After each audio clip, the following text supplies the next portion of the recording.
Cook and read with Janhavi या चॅनलमध्ये परत एकदा सगळ्यांचं खूप स्वागत।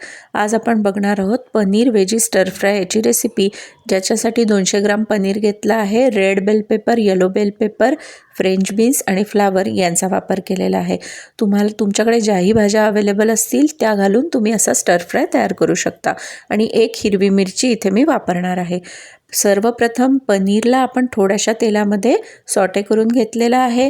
त्याने तो एक क्रिस्प होतो हा स्टर फ्राय, म्हणून मी तसं थोडंसं केलेलं आहे।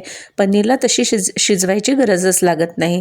त्यानंतर आपण परत थोडंसं तेल घेऊन त्यामध्ये या सगळ्या भाज्या स्टर फ्राय करून घेतल्या आणि फ्राय केल्यानंतर आपण त्याच्यामध्ये थोडंसं ब्लॅक पेपर, थोडंसं मीठ, त्याचबरोबर थोडंसं शेजवान सॉस, आलं लसूण पेस्ट आणि पिझ्झा मिक्स घालून घेतला आहे। या सगळ्यांचं प्रमाण अगदी कमी घेतलेलं आहे, त्यामुळे थोडीशी या स्टर फ्रायची चव वाढते आणि हे हेल्दीसुद्धा होतं, कारण आपण जास्त तेलही वापरलेलं नाही आहे आणि मसाले पण खूप कमी वापरलेले आहे।